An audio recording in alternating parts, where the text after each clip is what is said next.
Welcome back to When Harry Met Board Games, where we feed our people with relatable content, and our victory condition is your satisfaction. I'm Harry, and don't forget to subscribe to our channel and click on that bell notification. That way, when we are doing our thing, YouTube will let you know. Today, I'll be playing through this game right here, Descent: Journeys in the Dark, 2nd edition, and I will be playing solo. Yes, folks, I will be playing solo, but I will not be playing with the app because I think the app is okay, but the problem about the app is that you do not get to play the actual quests and campaigns that the board game boxes come with. So today I'll be playing through a variant, a way that I like to play solo alone. By the way, this is a game within a campaign that I'm currently working on Descent. This is actually the 3rd game in that campaign, and the name of the quest here is actually called The Baron Returns. So again, this is the 3rd game within a larger campaign. The 2 characters that I'll be controlling for this game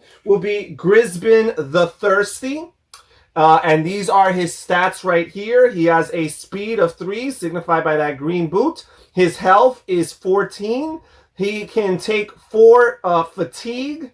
And he rolls a gray dice for defense. He also has these other attributes here for might and wisdom and knowledge. He has 3, 5, 2, and 1 respectively for those different types of skill tests that may be conducted throughout the game. He also has a hero ability. Every character has a hero permanent ability, which says each time you perform a rest action, you may immediately discard 1 condition card for yourself. And the condition cards are right here on the board. They're cards or conditions that you could be accruing as a result of the attack of an opponent. Also, each character has a heroic feat that can be activated only 1 time per encounter. It specifies encounter, not quest, because some quests are comprised of 2, maybe even 3 encounters. And for each individual encounter, you can activate this heroic feat 1 time, which in the case of Grisbin the Thirsty it says, use during your turn to perform 1 attack action.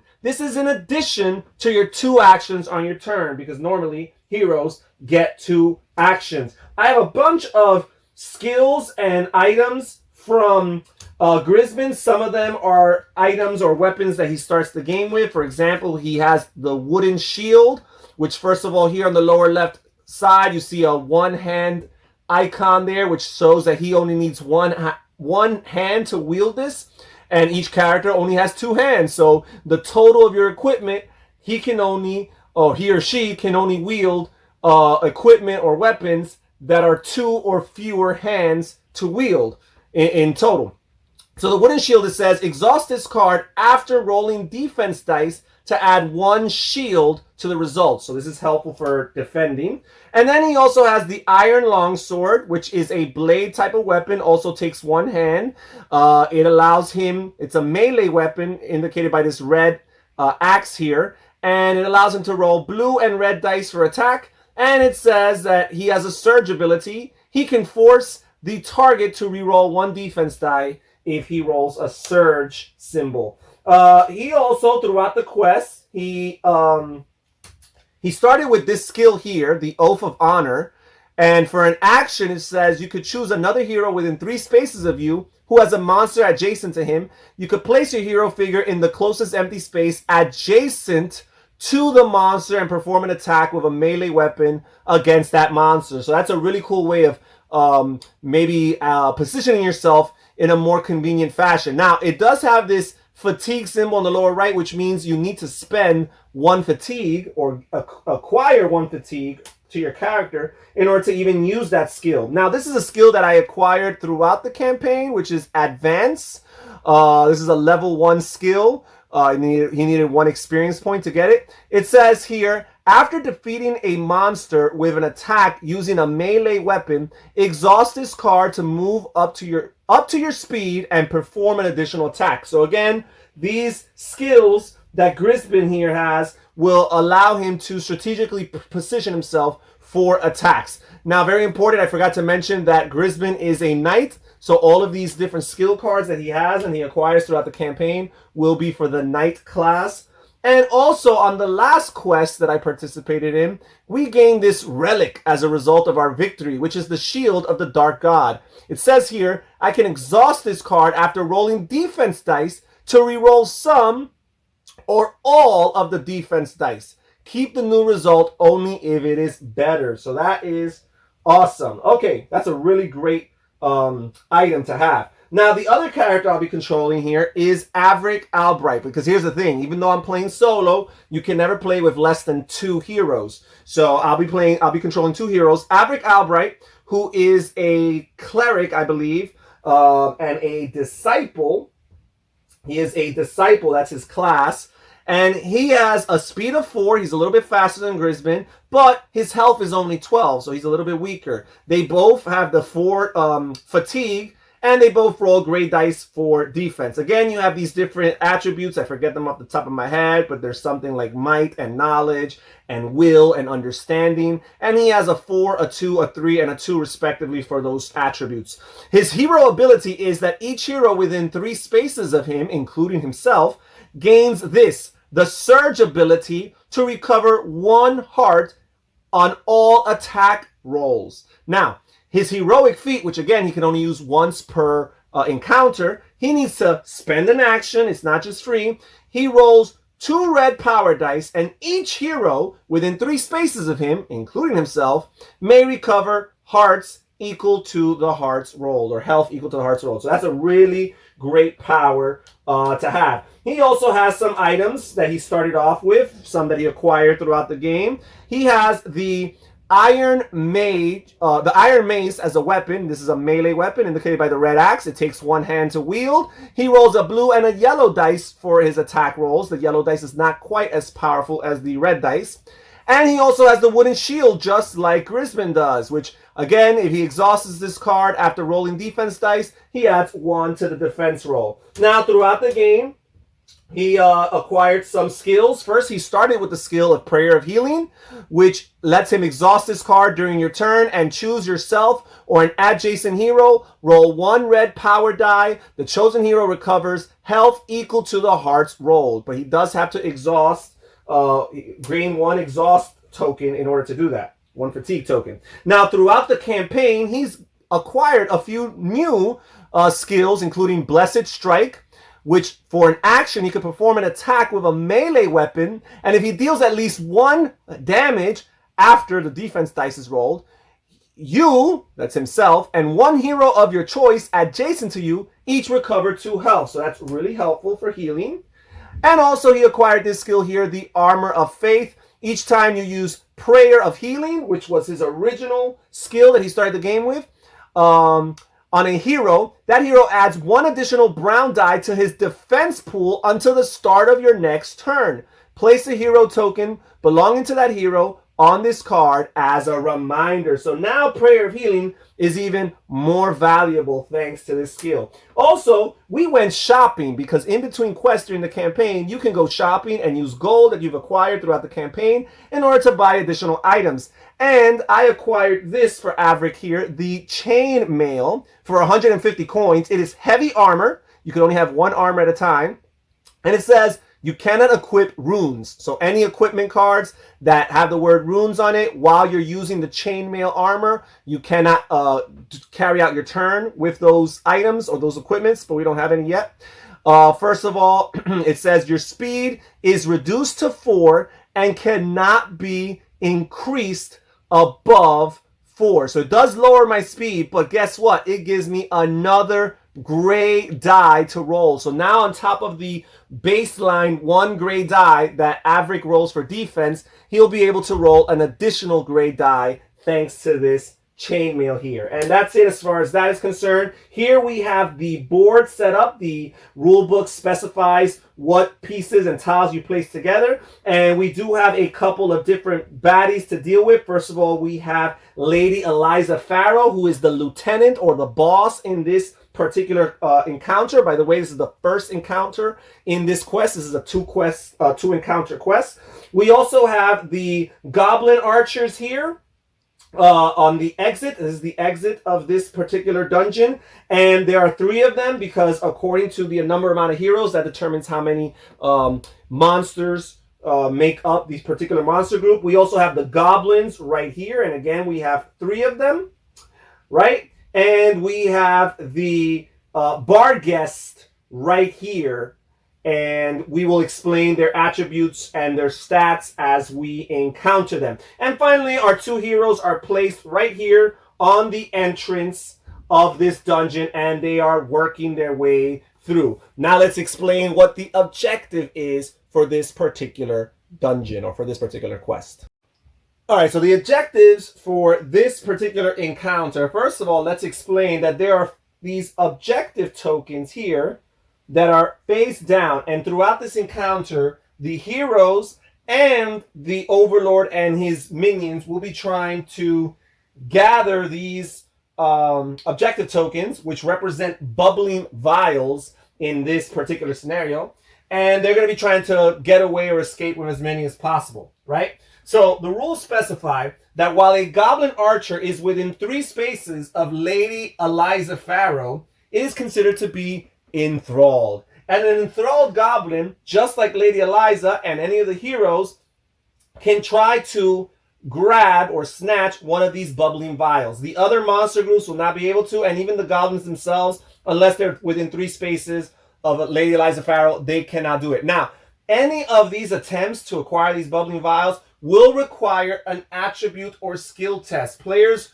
will roll and test their knowledge or their willpower. They get to choose whichever attribute is more beneficial to them. And if they pass, they get to collect that objective. Now, if Lady Eliza Pharaoh collects it, she places it in her Overlord player area, which will be beneficial to her going forward into the second encounter. If the hero passes it, the hero places it on their hero sheet.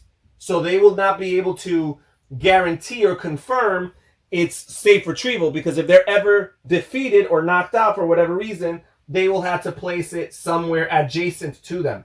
Now, the enthralled goblins, again, the goblins that are within 3 spaces of Lady Eliza Pharaoh, they're going to do a test, which normally in Descent, monster groups cannot do skill tests, only lieutenants. But in this case, they will do a skill test using Lady Eliza Pharaoh's attributes as the benchmark to activate or resolve those skill tests. Now, if they pass, they will put the objective token under their base. And if those enthralled, or at that point doesn't matter, once they have one of these objective tokens, if they can go back and make it into the escape tile, then that token will be placed in the Overlord's player area. And again, these vials, these bubbling vials, will be useful and helpful for the second encounter, but we will figure that out when we get there. So let's start the game. The game always starts with the hero's turns, and the hero gets 2 actions per hero. So in this case, I have 2 heroes, right? I have Grisbin and Avric. But when you only have 2 heroes, each hero actually gets a bonus 3rd action that must be attack. So they could do whatever they want with the first 2 actions, but their 3rd bonus action must be an attack. And that attack action can be before the regular 2 actions or in between or afterward, right? So that's helpful to make up for the fact that there's not lots of heroes. So each turn you decide who wants to go first. I'm going to start with Grisbin, and he has a speed of 3. So I'm going to try moving 3 spaces. And you can move diagonally in Descent. So I'm going to go 1, 2, and 3. And here we have a door, but this represents an open door, right? And I will keep it this way to indicate that it is open. And I will rotate it this way to indicate that it's closed, right? So he just did his first move, which was for 3. Now, if I wanted to move beyond a character's speed, they could voluntarily incur fatigue, 1 fatigue token for each additional space they want to move beyond their speed. So that is an option if you're ever in haste or in a rush to get somewhere. But I don't think that's going to be necessary. I'm going to move an additional 3 with Grisbin here. I'm going to go 1, 2, and 3. And now Grisbin here is going to be ready for his 3rd action, his bonus action, to attack this master zombie. The red monsters represent the masters within that monster group, so their stats are a little bit higher, and sometimes they have powers that the other ones don't have. And then the white ones are considered minions. They're very much weaker than the red ones. So Grisbin here is going to attack the red master zombie. So for Grisbin, his weapon of choice is the iron longsword, which again is melee and grants him the right to roll the blue and red dice for attack. So we are going to roll these here and right here. So first of all, these numbers on the dice are only helpful if you're attacking with ranged weapons. They determine how much range you have. So in this case, I would have a range of 2. But since I'm attacking melee, that's not necessary. And then you count up the amount of hearts, and that's how much potential damage you will deal to your enemy. So in this case, I have 4 hearts, but I also have this surge symbol, which the only surge ability that I could see that Grisbin has is this blade iron longsword surge ability, which says you may force the target to re-roll 1 defense die. So if I don't like what they roll for defense, I will be allowed to make them re-roll. So first of all, we're going to attack the zombie, which the zombie rolls, according to this here, the zombie for defense actually rolls a brown dice, and their health is only 3, so they're pretty weak, and the brown dice is actually the weakest out of the 3 potential defense dice. So let's roll this here, and he rolled nothing. And again, I rolled 4 hearts. So because his health is 3, and I rolled 4 hearts, oh, I'm sorry, I forgot. Big mistake, guys. I'm actually attacking the master, so his stats are the bottom ones here. So his health is not 3, his health is 6. So because I dealt 4 damage without any shields rolled, I'm going to give 4 hearts here to this master zombie. I'm just going to place it right next to him to indicate that he's taken 4 out of his 6 potential damage. Okay, and I am done with Grisbin's turn. Now I'm going to move on to Avric.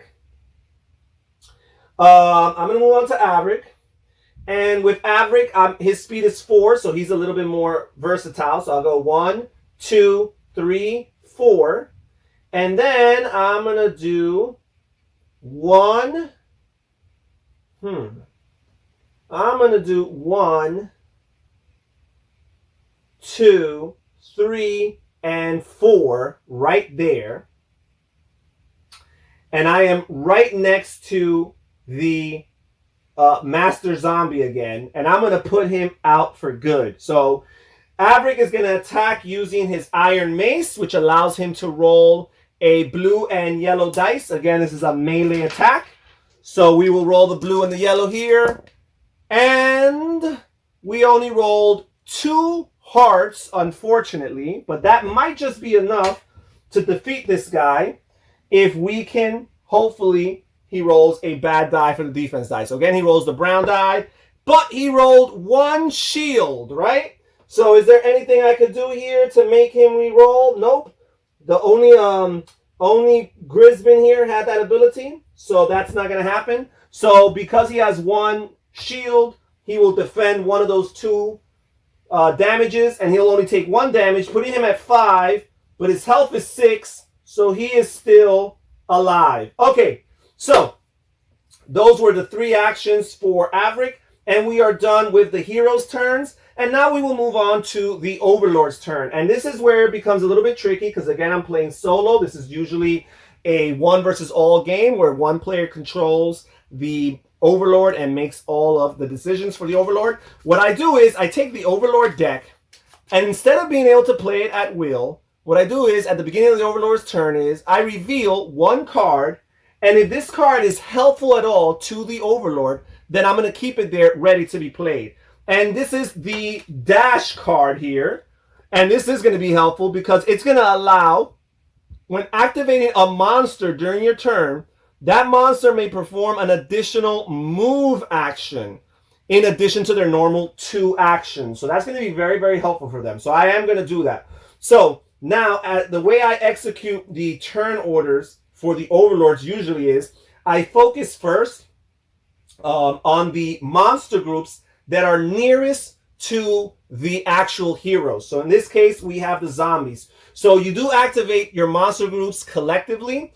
You have to execute all the actions within one monster group before you move on to another monster group. So I will be starting with the zombies here. And again, you have 2 actions apiece. I will not be using this dash for any of the zombies. I'm actually going to save that for the Goblin Archers.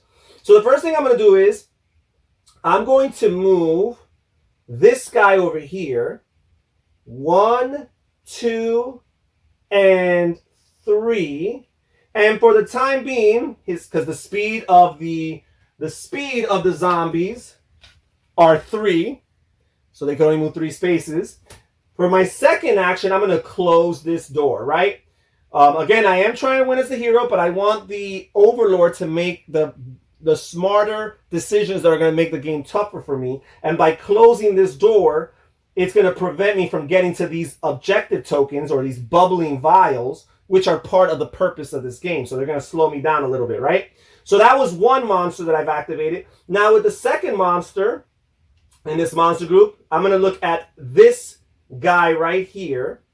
And I think I'm just going to focus on attacking one character at a time. So I think they're both going to double team Grisbin here. So first, the white minion zombie will attack.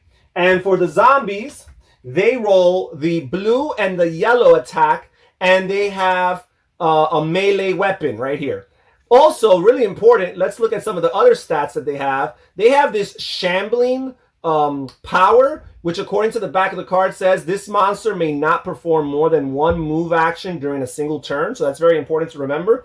Not only do the zombies move slow with a speed of 3, they can only move once per turn.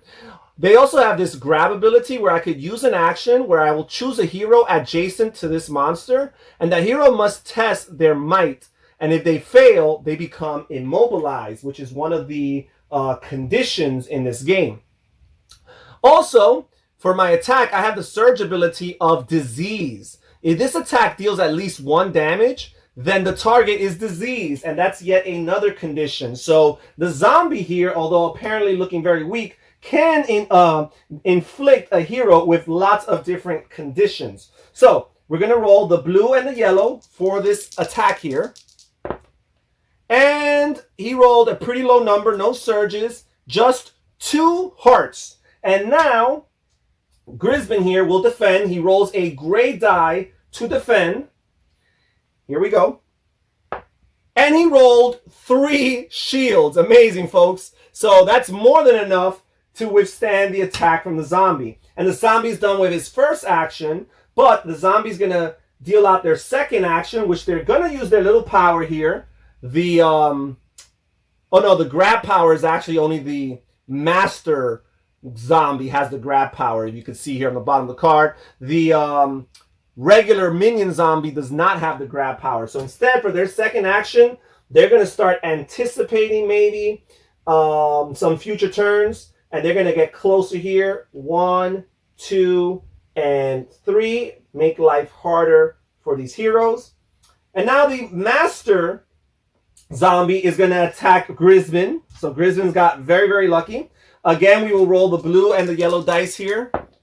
And he missed, folks. That X means there was a miss. You attempted to attack, but you failed. But for his second action, he's actually going to use his grab ability, which again, he's going to choose a hero, and that hero must test their might. And if he fails, he becomes immobilized. Now, Grisbin's might is actually his best attribute. It is a 5, right? So he's actually going to roll a black and a gray dice. This is the way you do skill tests, right? So he's going to roll a black and a gray dice. And if he rolls shields equal to or lower than his skill test, he is fine. But if he rolls shields higher than his attribute stat, then he is not fine. And that's the good thing about him having a attribute stat of 5 for might. There's a really good chance that he will pass this test. So we roll those, and he rolled 4, which is equal to or lower than 5. So he passes, and he will not incur any immobilized condition, right? Okay, So we are done with the zombies. Now we will move on to the next closest monster group, which in this case will be the Barghest. And first we'll start with the Master Barghest here. We'll move, and the Master Barghest is considered a large monster because they occupy more than 2 of these grid spaces, these square spaces here. So when you count the movement of a monster group, of a particular monster, an oversized monster, a large monster, if as long as the final spot that he can move to, as long as one of his or half of his body or a portion of his body is on that tile, it's considered a legal move. So the Barghest, for example, has a speed of 4. So we're going to count 4 spaces potentially. Maybe we might not need that. 1, 2, 3, and 4. Let's go right here. And the Barghest, we'll actually put him right, no, leave him right there. 4 right there. The Barghest can now attack, he's adjacent to Grisbin. He could attack Grisbin here. And let's look at the stats. This is the Master Barghest. So first of all, he's going to roll a blue and a red dice for melee attack. He has a Night Stalker ability, which according to the back of the card says, if attacked by any non-adjacent hero, this monster may add 1 brown die to its defense roll. So he is stronger against ranged attack. He also has this Howl ability, which he can use in action, and each hero within 3 spaces of this monster must test their willpower, and each hero that fails suffers 1 fatigue. Also, he has this Surge ability, which if he rolls a Surge during an attack roll, will add 2 more damage to his attack. So, again, he rolls the blue and a red. Let's see what he rolls here. And he's got 5 hearts. No Surge ability, guys, but 5 hearts. So, he's attacking Grisbin here, who will roll with 1 gray die. And he only rolled 1 shield. So, we could consider, and we will exhaust this wooden shield card, which will become refreshed at the beginning of Grisbin's next turn, in order to re-roll that die result. Let's see what he gets here on his second attempt. And he got none, which is actually worse, guys. So now, Grisbin, poor Grisbin, will suffer 5 damage. I'm going to grab this damage token representing 5 here, place it on his hero sheet. This monster is done with their action. Now we will move on to the minion Barghest, and he will move 4 spaces. 1, 2, 3, 4. And he will... let's see what he will do. He will use his Howl ability. He's going to use his Howl ability because if he moves further, he won't be able to do anything. And each hero, as a matter of fact, 1, 2, 3, 4. Yeah. He will, each hero that's within 3 spaces of him, which is 1, 2, 3. All right, Avric is not, but Grisben is. Each hero that's within 3 spaces must test their willpower. And if they fail, they will suffer 1 fatigue. So he will use his Howl ability. So we're going to look at Grisbin's willpower stat, which is a 3, which is much lower, at least than his might was. He's going to roll a black and a gray die for this skill test. He needs to roll either 3 or fewer shields. And he rolled 2 shields, so that is indeed successful there. Okay, so he succeeded, and he will not have to incur any fatigue. So we're done with these folks. Now we'll start with these people here, Lady Eliza and the Goblins. And since the objective of the game for both sides is to gain as many of these bubbling vials as possible, we're going to work as much as possible to keep Lady Eliza near the Goblins, the Goblin Archers, because again, when they're within 3 spaces of Lady Eliza, they're considered to be what's it called? I forgot the exact word. Was it enchanted? Was it enthralled? They're enthralled. And while they're enthralled, that's the only time that they're actually eligible to claim those vials. So, let's see what we do here. Let's move Lady Eliza towards some of these spots here. Let's see. 1, 2, 3. Lady Eliza's speed stat, by the way, is 5. And if you look at the lieutenant cards here, they actually have different stats based on the amount of heroes. And since there's 2 heroes, these are the stats we'll be working with. She's going to have a speed of 5. So I've moved 3 so far, 4 and 5. And now I will move an additional 5. Let's see. 1, 2, 3, 4, and 5. And we're done with Lady Eliza. Now let's move these Goblin Archers, who have a speed of... let's see what the Goblin Archer speed is. The Goblin Archers have a speed of 5 themselves, so they're pretty quick. They also have the ability Scamper, which allows them to move through spaces containing heroes, which is usually not a legal move. You can't just move through heroes, but they can. So they have a speed of 5, and I still have this ability from the Overlord card, where I can move one monster of my choice, give them 1 additional action, which I am going to choose one of these archers to do so. So the first thing I'm going to do is, I'm going to move this Master Archer 5 spaces, 1, 2, 3, 4, 5. I'm going to move him an additional 5, 1, 2, 3, 4, and 5. And I am considered to be adjacent to this objective token here, because diagonally adjacent is the same. It's considered the same. And I am within 3 spaces of Eliza Pharaoh. So I'm going to choose to use my third action, or my bonus action, the dash ability, with this Goblin Archer here. And because I'm next to Eliza Pharaoh, he is considered to be enthralled, which means he's eligible to attempt to acquire this objective token, this bubbling vial. So we're going to test either the knowledge or the will. And in this case, it's Eliza Pharaoh. We're going to look at her stats. And for knowledge, she has 3. And for will, she has 3. So it's all the same to her. So we're going to test that. We're going to roll these 3 dice here. And we're just hoping to roll 3 or fewer shields. And we rolled 5. So this is actually a fail. We failed to pass this test. So the goblin will not retrieve that bubbling vial. And he's done with his turn. Now we're going to move these guys here. 1, 2, 3, 4, and 5. 1, 2, 3, 4, and 5. And then this guy's going to move 1, 2, 3, 4, and 5.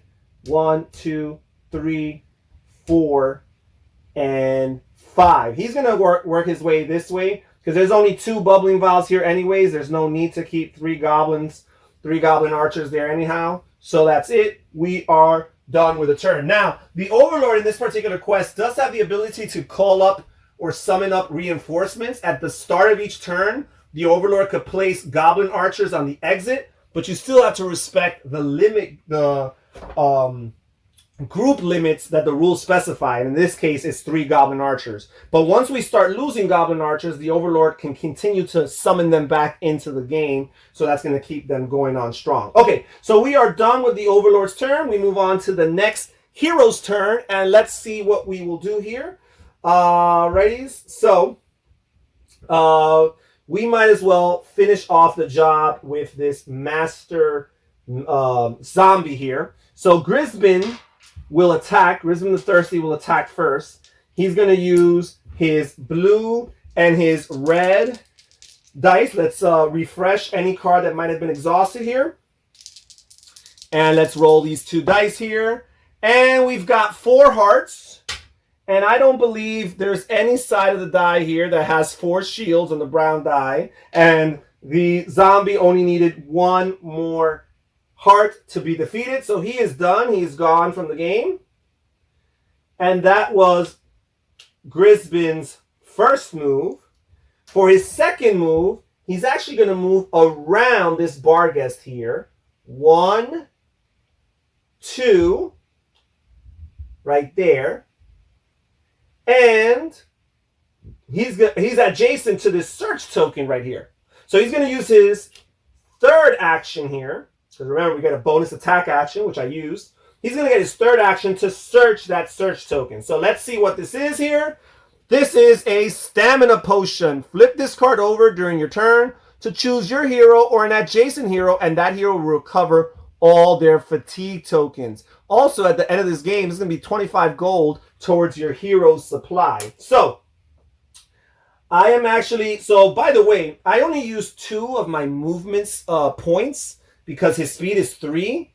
He is entitled to those 3. So, if you ever interrupt a movement mid-movement to execute another action, you still have those leftover movement points to finish off after you're done with that action. So I still have 1 more movement point, which I will use to go right here. And I'm actually going to spend some fatigue. I'm going to spend 2 fatigue to move 2 additional spaces. 1, 2. And just make things a little bit harder for these bar guests who want to attack me, right? They're going to have to do some movement in order to do so. Okay, so we're done with Brisbane's turn, or Grisman's turn. Now I'm going to do Averick's turn here. And with my first action, I'm going to attack this minion zombie right here with a blue and a yellow. Is that what I want to do? No, you know what? These guys are a waste of time. Why would I do that? I really need to start working on trying to get these bubbling vials. So he's going to move. His speed is 4. 1, 2. He can move diagonally. He still has some movement points. Remember, I said that. And ooh, he did 2 right there. And for his... it's going to be interesting. He did 2 right there. He's going to open the door for his second action. And he still has 2 more movement spaces. So he's going to do 1 and 2. And he's also going to take 1 fatigue in order to move an additional space right here. Okay. And he's done because he did 2 actions. Again, you do have a bonus third action, but it could only be used to attack. And I chose to not attack this turn. Okay, so now we move on to the Overlord's turn. Again, I'm going to draw a card from the Overlord deck. And here I drew Dark Fortitude. It says, play this card after you roll dice. You may re-roll 1 die. So I'm going to set this aside.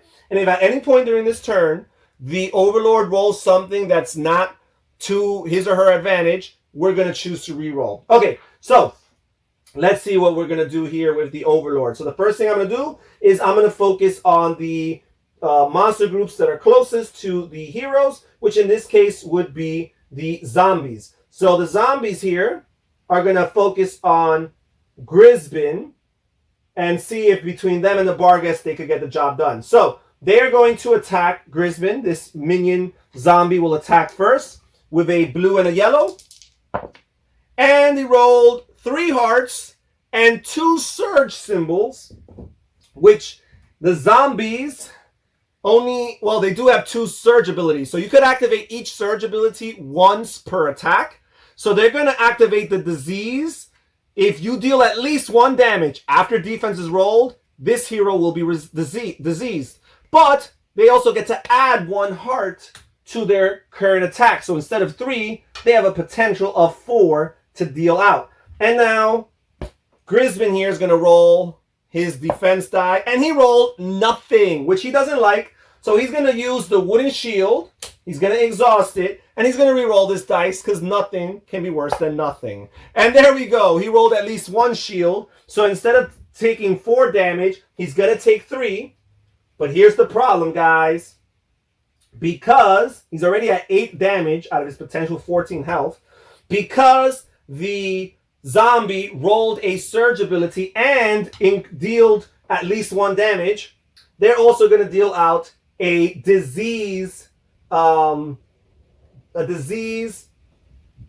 condition, which we will place this card next to Grisbin or his hero sheet as a reminder that he has this condition. It says at the start of your turn, you test your willpower. If you pass, you discard this card or token. If you fail, you suffer 1 fatigue and keep this card or token. So this is something that you're going to keep on testing at the beginning of your turn so you finally get rid of it. And that fatigue may not sound like a problem, but once you've made it to your threshold of fatigue, which in the case of Grisbin is 4, every subsequent fatigue that you would have to be dealt will actually be turned into hearts or health damage. So you got to watch out for that. So he is deceased. So we are done with that first minion here. He still has one more action, which he will use to move towards Averick here. 1, 2, and 3. And now this second hero here, the second zombie, is going to move 1 to get near Grisbin. They're going to roll their blue and their yellow. And they've got 2 hearts only. But again, they've got 2 surge abilities. So they rolled 2 hearts, but also 2 surges. Grisbin is already deceased, so he cannot incur further disease. But the other surge ability gives them 1 more heart. So instead of 2, they really have 3. So Grisbin here will roll the defense die. And he rolled 3. That's perfect. 3 shields. So he will not be dealt any damage from that attack. Okay, that's awesome. So we are done with the zombies. Now we will move on to the Barghest here. And this Barghest here will move 1 space, right? Because they were here. We could use 1 right here. And that will actually put them here because as long as part of their body is on the space that they moved, it's all good. So he's going to attack Grisbin here with a blue and a red. A blue and a red. And he only rolled 2 hearts. Oh, this big guy is all bark and no bite. Okay, so now Grisbin will roll the defense die, and he rolled 1. So they rolled 2 hearts, and Grisbin rolled 1 defense, so he's only going to be dealt 1 more damage. Okay, but, well, actually, he's done his 2 actions. Now we'll move on to this Barghest here, and he will move 1. And we have Grisbin, poor Grisbin here surrounded. He's going to attack with a blue and a red. And he misses, folks. He misses. But remember, I did play this Dark Fortitude card earlier in the turn by the Overlord. So he's going to choose for this to be the one time that he could reroll 1 die. So let's see if we can make it count. And we did. Okay, so that combined with this gives them 4 hearts plus 2 surge symbols, which the Barghest here, the minion Barghest, has the +1 heart. So that is 5 hearts in total. And Grisbin here really needs a good defense roll. And he rolled 1. So instead of taking 5 damage, he will take 4. And I believe, if we count this up, 5, 6, 7, 8, 9, 10, 11, 12, 13. He is just 1 away from the fullness of his health and from being knocked out. Not killed, not eliminated, but knocked out. Okay, so we are done with the Barghest here. Now we'll move on to the Goblin Archers. And the first thing we will do here is we will move this Goblin Archer 1, 2, 3, 4, and 5. Actually, let's keep him here. 4. And he is within 3 spaces of Eliza. So he is considered enthralled. So he is eligible to try to get this objective token, this bubbling vial. And again, we're going to test Eliza's will or knowledge, which both of them are 3. So we're going to roll these 2 dice here and hope to roll 3 or fewer shields. And we rolled 4, so that is a fail. Okay, now this Goblin Archer will try right here to do the same again. And he will roll 5, so that's another fail. So now let's move this Goblin Archer. He's going to try to get closer to these folks here. Or actually, he's going to work his way down here. And hopefully Eliza could catch up to him later. So he's going to go 1, 2, he can move diagonally, 3, 4, and 5. He's already here. That's 1 move. And for his second move, he'll move a little bit closer to this one. And he'll also be ready just in case the heroes come here shortly. Okay, now I'm going to activate Eliza. And Eliza's going to say, you know what? I'm leaving you guys this job. If you want something done right, you got to do it yourself. she's going to use her first action. She's going to move 1, 2, and she's going to try to get this. So let's see if we could do this here. And we rolled 1, so that is successful. And because Eliza acquired this bubbling vial, it immediately goes to the Overlord player area, right?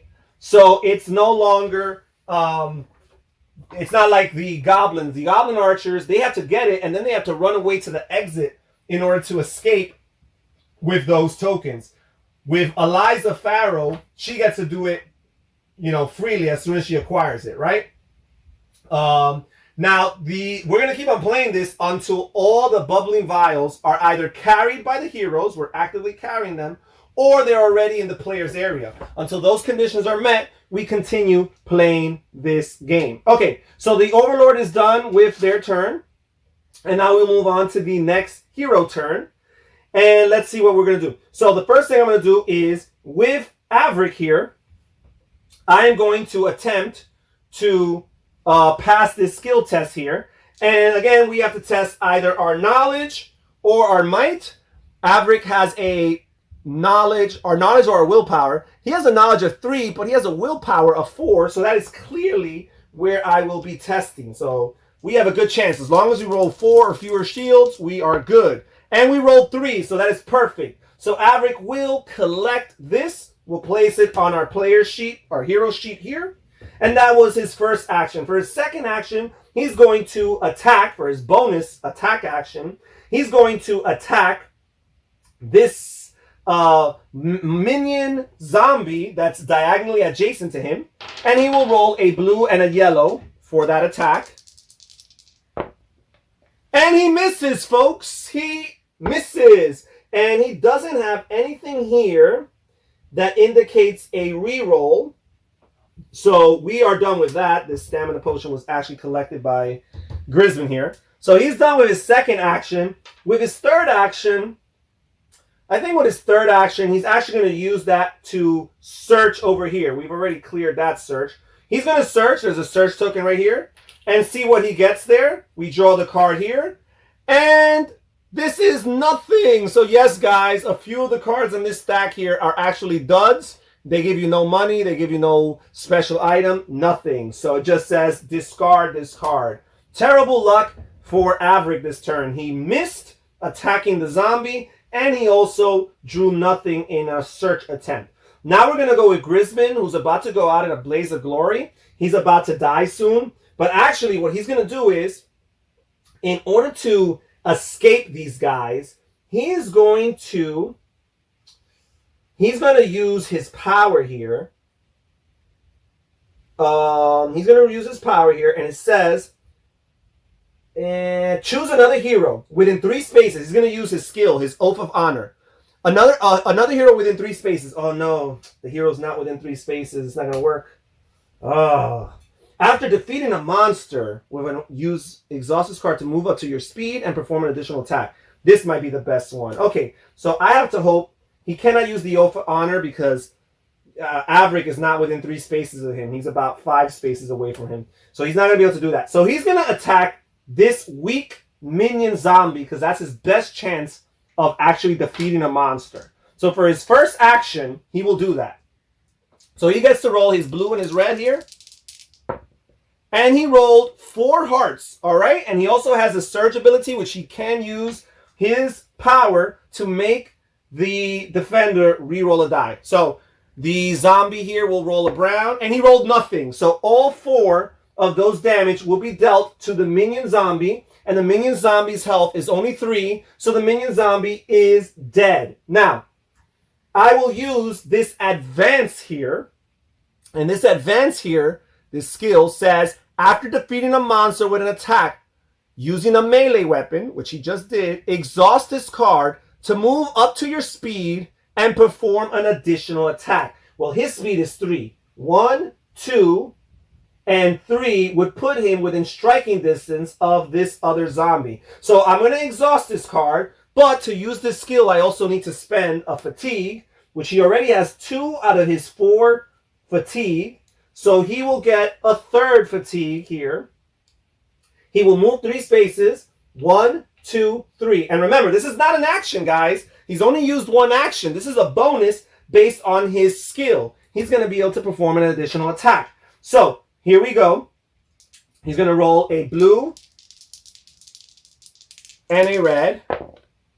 And he's got 4. 4 right there. So now he's going to the minion zombie only rolls a brown die. He rolls nothing. So again, that's enough to kill this zombie. He's out of here. And Grisbin still has two more actions because he used his bonus attack action first, and he has 2 other actions to work with, which I think I'll use the first one to move up to his speed. 1, 2. I'm going to move right here. And for his third action, he's going to try to retrieve this bubbling vial by testing either his knowledge or his willpower. His knowledge is 2. Grisbin's not the brightest. So we're going to go with willpower, which is 3. Not quite as good as Averick, but it might be enough to get the job done. So we roll this gray and this black, and we're hoping for 3 or fewer shields. And we rolled 7, which I believe is the maximum. So that is not going to cut it, folks. And we are done with the hero's actions. We cleaned up the area a little bit, got rid of the zombies. Now we only have to worry about the bar guests. But we did get one of these objective tokens. Now let's see what the overlords will do. First of all, we draw the top card here. It says, play this card when the hero opens a door or searches. Okay, so this is not really going to be very helpful to the overlord. So what I do is I draw another card. And we have Dark Charm. Play this card on a hero at the start of your turn. The hero is going to test their willpower. If he passes, you draw 1 overlord card. If he fails, you may perform a move or attack action with that hero as if he were one of your monsters this turn. You cannot force him to suffer fatigue or use a potion, but you may force him to attack himself. So that is amazing. So I'm actually going to choose Grisbin here to test his will, because his will is a 3 as opposed to Averick's here. So we're going to do the skill test here. Grisbin's going to roll the black and the gray. And he rolled a 2, so he passes. He needed to roll 3 or fewer. He passes that skill test, which the Dark Charm card indicated that we would draw another Overlord card. It says, Dark Might. Play this card after you roll dice for an attack and add 1 surge to the result. So I'm going to keep that there. And the first attack that I roll that perhaps doesn't have a surge or could benefit from an additional surge symbol, I will choose to activate that power. So the first thing we're going to do is we're going to use the heroes that are, or the monsters that are closest to the heroes. We're going to start with this Bargus here. He's going to go 1, 2, and 3. And as long as one spot, half of his body touches the spot, it's all good. And he's going to attack Grisbin here, who is on the verge of death. He's going to attack with this blue and this red. And he rolled a 4 hearts, which it's impossible. Grisbin rolled a 3, but he's still going to take a 1 damage. He's still going to take 1 damage. So the 1 damage puts him at 14. 5, 6, 7, 8, 9, 10, 11, 12. Oh, I was wrong. I was only at 12. 5, 6, 7, 8, 9, 10, 11, 12, 13. No, I'm at 14. 5, 6, 7, 8, 9, 10, 11, 12, 13, 14. So Grisbin is knocked out, which means he's going to have to be revived in a future turn before he can carry out any actions. So that is terrible. And with his second turn here, well, I think he's just going to stay there. We'll eat his second turn. The other Bargus here will go 1, 2, 3, 4. He'll go like this. And he will attack Averick here. So he's going to roll the blue and the red. And he misses. He misses. That is a big one. Oh, I forgot. Really important. They have the Howl ability to make them test their willpower here. So actually, this guy still could have done that Howl ability. So that's what I'm going to end up doing after all. We're going to make both of them activate their Howl ability, which means Averick is going to test his willpower twice. He's got pretty good willpower at 4. So let's see here. Okay, I rolled 5 shields, so I failed the first one of those. So I will gain a fatigue token, which is his second. And now for the second skill test here, I rolled 3, so for this one I did pass. Okay, so we're done with the Bargus here. Now we will move on to the Goblins or Eliza. Yes, at this point here, let's get this Goblin here to try one more time to test, and they will test Eliza's knowledge or willpower, which is a 3. And it's a fail. So that's the first action. And then for the second action, they will try the same thing all over again. Okay. Okay, so let's do this here. And they rolled a 5, which is another fail. So this is not working out very well. So that was this guy's actions. We're done with him. Let's see if we try with this guy here. So he'll move diagonally 1, 2, 3, 4. He's still within 3 spaces of Eliza, so he's still considered to be enthralled. And for his second action, he's going to test this here. And it's a 4, which is another fail. This is not going well, guys. It's really hard for the Overlord to pass this skill test. Okay, so we're done with the Goblins. This guy's not going to do much. Maybe he'll go and close the door. Would that be worth it? But then he potentially gives more work to his teammates as well. I am actually going to work towards moving Eliza this way. 1, 2. Try to get this here. Let's see if we could do this. And we got 3, which is a pass. So Eliza will get this. And because Eliza got it, it immediately goes to the Overlord player area. And remember, when you don't use up all your movement points, you still could use them after you interrupt it with an action. So she only used 2 movement points to move there. Her speed is 5, so she still has 3 left. 1, 2. She'll move diagonally over here, and that is 3. And we are done with the Overlords. Now we'll move back to the heroes. And the first thing we're going to do is we're going to use Avric's turn because we're going to need him to revive Grisbin here, because if Grisbin ever revives himself, which is an option, he won't be able to do much more after that. So we're going to roll 2 dice in our attempts to revive Grisbin here. And the amount of hearts we roll on these 2 red dice will equal how much health he can heal. So let us roll these here. And we rolled 5 hearts. That's really, really good, folks. So we're going to be able to heal 5 hearts for Grisbin right here. So that is a big chunk of health. So we will stand him back up. And this was the second action. He still has movements points left, but we're going to keep him right there. Now for his third bonus attack action, we are going to, I can't use any of these skills here because they're not a regular attack. They're an action in and of themselves. And for the bonus attack action, it must be a regular attack. So I'm going to use Avric's third attack action to attack this Barghest Master monster here. And we'll roll this blue and this yellow. And I rolled 3 hearts plus a surge. And his surge power, according to his weapon, the Iron Mace, is that he adds a stun condition to the enemy he attacks. So we're going to put this stun token next to the Barghest here. And we're going to draw this card and place it next to their stat card to remind us in the future that they're stunned. Which means the next thing they do, the next action they perform, is to get rid of this card. So they're going to have to use one of their actions on a future turn for that. So that is helpful in that sense. Okay, so we are done with Avric's turn. Now with the revived, the new and improved, I never refreshed these, by the way. The new and improved Grisbin here, we are going to, well, first of all, I'm going to flip this stamina potion in order to recover all his stamina. So he gets rid of all these fatigue tokens. So that's helpful if he ever needs to incur in the future. And with his first action, he is going to actually attempt a skill test here. That's what we're going to do, because this is very important. He's going to attempt a skill test to retrieve this bubbling vial here.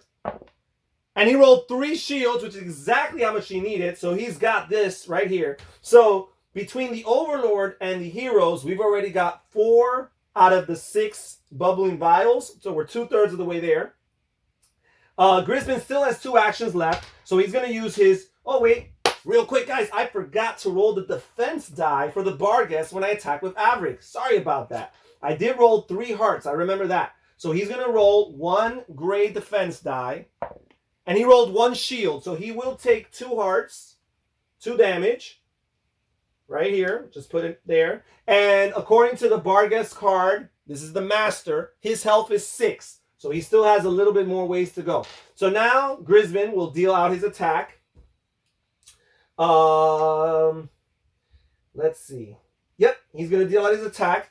He's going to roll this here. And he misses, folks. That is terrible. So he missed. But guess what? He still has 1 more action. His bonus attack. And he will attack this Master Barghest again. And he rolls 4 hearts plus a surge, which again grants him the right to force an opponent to re-roll a defense die. So that's 4 hearts. And the Barghest rolled 1. I'm actually not going to make him re-roll that because that could be very beneficial to them if they re-roll more shields. So he rolled 4 hearts minus 1 shield. That's 3 damage, which puts the Barghest at 5, which is just 1 away from being defeated. Okay.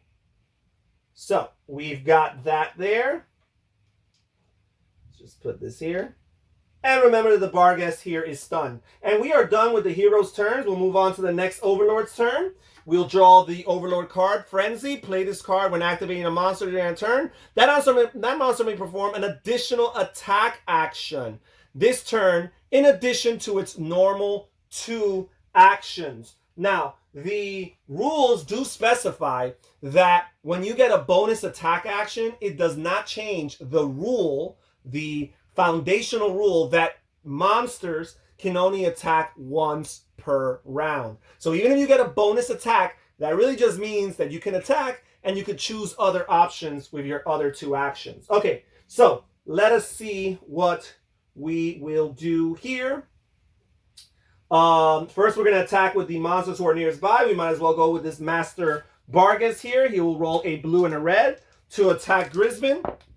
And we've got 3 hearts plus a surge ability, which they will add 2 hearts. So that's 5 so far to start with. And he will roll this. He will roll a gray die here. And he rolled no shield. So as a matter of fact, he's going to use his wooden shield. No, he's going to use the Shield of the Dark God. That's what he's going to do. He's going to use the Shield of the Dark God. This guy's actually over here. He's blocking the other Barghest. The Shield of the Dark God in order to re-roll some or all of your defense dice. So that's a relic I picked up in a previous quest.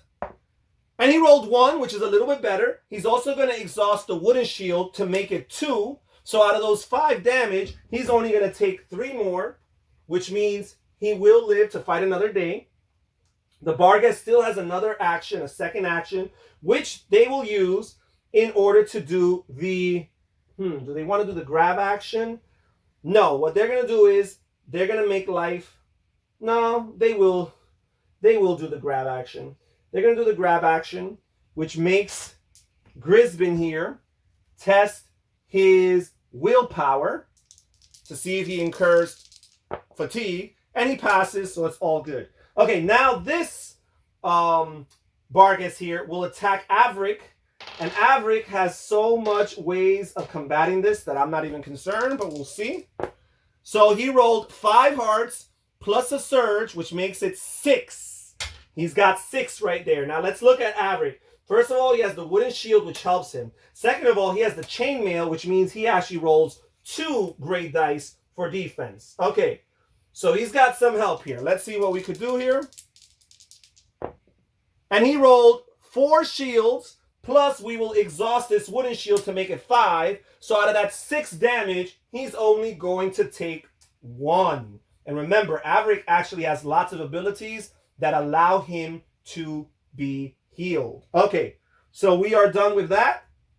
We are done with the... oh no, we're going to do the grab action. So we're going to make Avric here test his willpower, which is 4.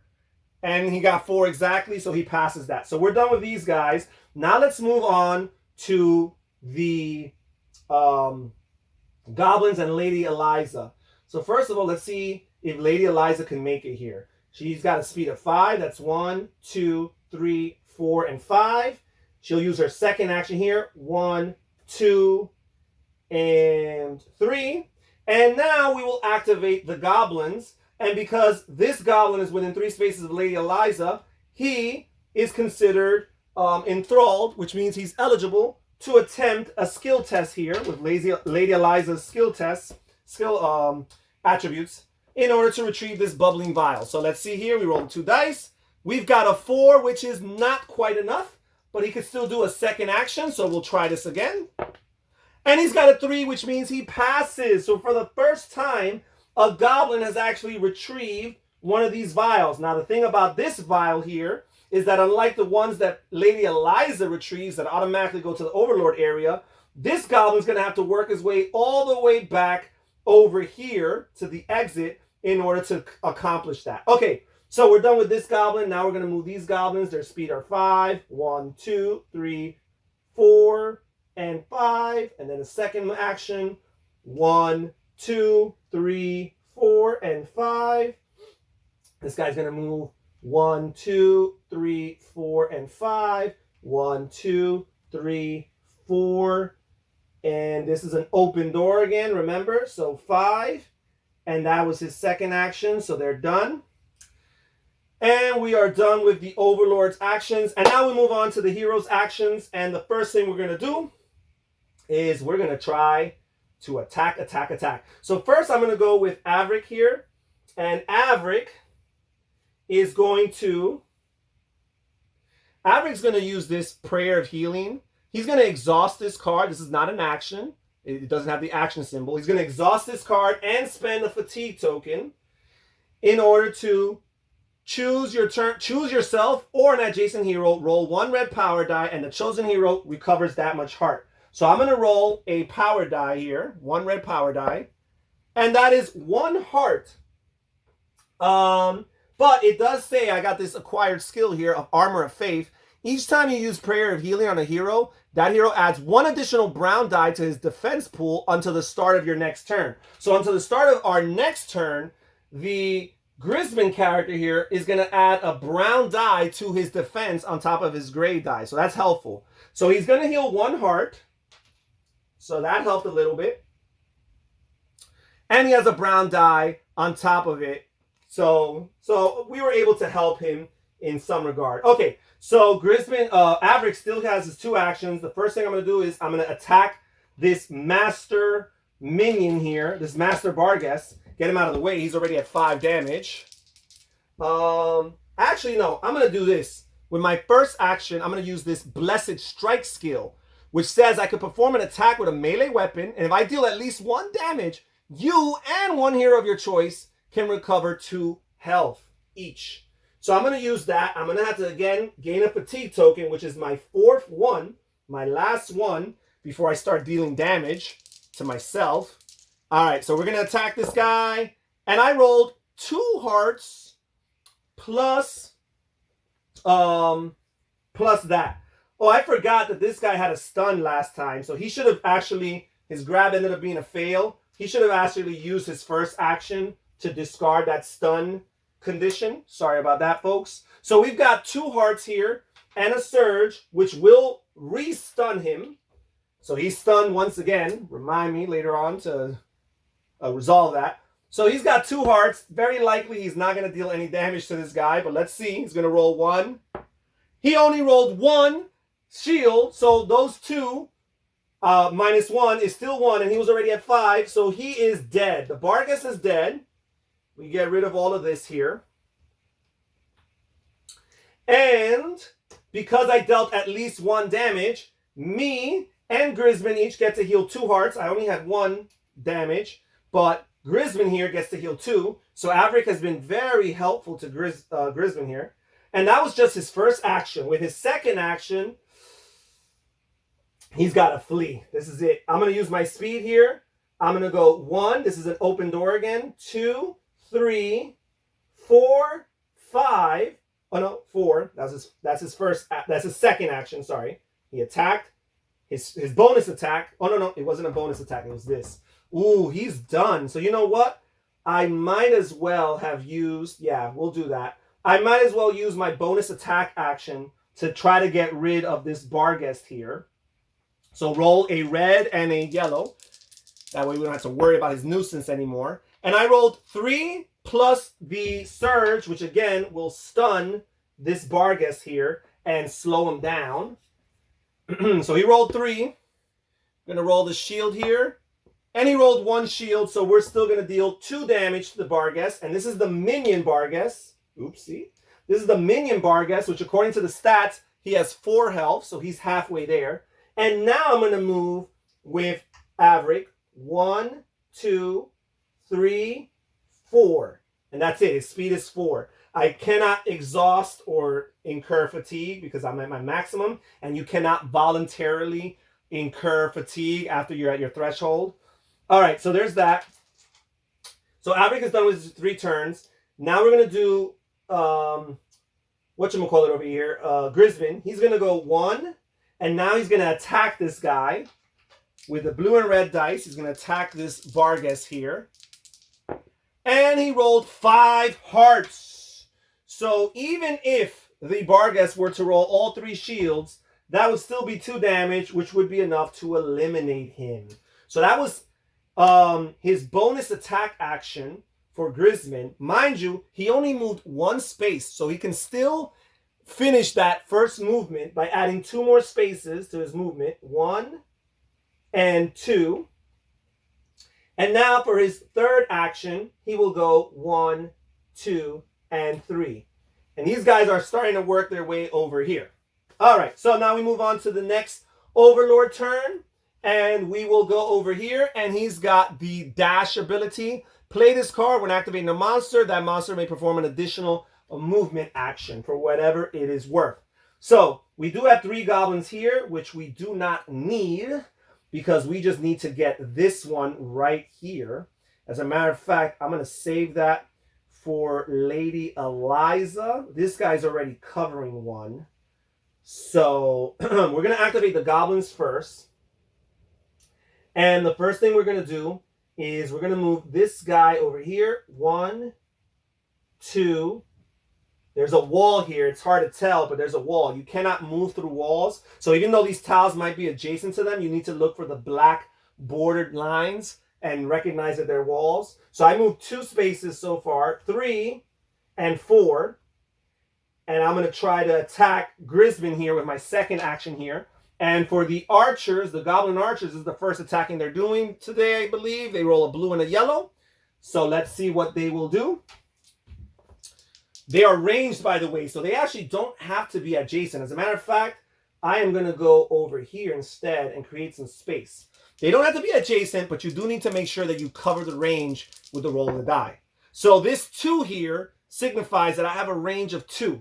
Which this guy is exactly 2 spaces away from me diagonally. Also, I rolled 4 hearts, and we rolled a surge symbol, which for the minion Goblin Archer, he could choose to either add to his range, which he doesn't need, or he could add the cowardly ability, which doesn't work because it only works if he's within 3 spaces of a master or a lieutenant, and that's not the case. So he's actually not going to get that ability. He only has 4 hearts to work with. Grisbin is going to roll 2 dice because remember, Avric benefited him with that prayer of healing. He's going to roll these 2 dice here. And he rolled 4 shields, guys, so he's not going to be dealt any damage. Okay, so now I'm actually going to move with the Master Goblin here. He can move diagonal. This is an open door. 1. You know what? Yeah, 1, 2, 3, 4, and 5. And he's got range as well. And he will attack Grisbin again. Hopefully more successful this time for the sake of the Overlord. And remember, the monster can perform an additional move action. I'm going to save that for this guy here, who's trying to bail with that. And I rolled, okay, so I rolled 4 hearts plus a surge, which for the Master Goblin Archer, he does not depend on anything. he can use that to add 2 more hearts, 2 more damage. So that's 6. 6 damage. But luckily for Grisbin, he rolls 2 of these dice, which, by the way, these should have been refreshed at the beginning of my last turn. And he rolled 2 shields right there. I'm actually going to spend this Shield of the Dark God to choose to re-roll this gray die. And he rolled 3, so that's already 4. He's going to exhaust this wooden shield, which will add a 5th one. And remember, the Goblin Archer rolled 6 damage, so 6 minus 5 is 1. So Grisbin here will only take 1 damage. Okay, and we are done with that Goblin Archer's turn. Now we're going to move with this guy, and this is where I'm going to use the Overlord's special card to dash. He's going to get a 3rd additional action as long as it's movement. And as a matter of fact, I'm going to use all 3 of his actions to move, because if this Goblin Archer can make it to the exit tile, then this bubbling vial will be added to the Overlord play area. So let's see here. I'm going to do 1, 2, 3, 4, 5, and that's my first movement. Then I'm going to do 1, 2, 3, 4. Wait, 1, 2, 3, 4, and 5. That's my second action. And then I'm going to do 1, 2, 3, 4, and 5. And he's going to fall just short of the exit tile, just 2 spaces away. But it's going to be really hard for the heroes to catch up to him. So they might as well just work towards getting this last vial. That is, if Lady Eliza actually fails to recover it or retrieve it herself. So with Lady Eliza, we have 2 attempts at least. So we're going to roll this and see if we could pass the skill test. We're hoping for 3 or fewer shields. And we got exactly 3. So Lady Eliza will grab this here. And she is done. And even though it's pretty much a given that the Overlord's going to take this last one, we are going to play out the hero's last turn. By the way, Lady Eliza has 2 more actions, so she might as well start moving. 1 more action. 1, 2, 3, 4, and 5. Because the damage and the fatigue that heroes incur in one encounter on a multi-encounter quest, they kind of carry over, or they do carry over to the second encounter. So it's something to keep in mind. So that's exactly why we're going to play this out. Okay, so the heroes are going to go, and really what the heroes want to do is they want to chase this guy. They don't want to leave it, because then this guy could stall. We're going to force the Overlord to run away with this guy and hopefully not do any more damage to the heroes. So we're going to go 1, 2, 3, 4, and 5. And we're going to do 1, 2, 3, 4, and 5. And this guy has a... Oh, I'm sorry. His speed is only 4. Let me redo that. 1, 2, 3, 4. 1, 2, 3, 4. Okay. And then this guy is 3. Speed is 3. But he has fatigue to spare now because he cleared it up. So he's going to go 1, 2, and 3. And then he's going to go 1, 2, and 3. And he will incur voluntarily all 4 of his maximum threshold of fatigue in order to move 4 more spaces. 1, 2, 3, and 4. Averick would have done the same thing, but he has no more fatigue to spare. Okay, so we move on to the Overlord's next and most likely last turn. Plan ahead. Play this card to look at the top 5 cards. That's not really relevant in this scenario. We're going to do Dark Fortitude. Play this card after rolling defense die. Add 2. There's most likely the Overlord's not going to have any more defense die. We're going to do this one here. Play this card after you roll dice. You may re-roll 1 die. Okay, so there you go. So now the Overlord, first and foremost, is going to deal some damage before they end this game. So they're going to move 1, 2, 3, 4, and 5. And they are within range of Averick at least. Let's see if they can do anything about it. Blue and red will be rolled here. And we rolled a heart and 2 surge abilities, which won't do anything. And Averick here gets to roll 2 gray dice. So in all likelihood, he will be fine. He's fine. He rolled the 1 that he needed. Which, by the way, I never refreshed his wooden shield from last time.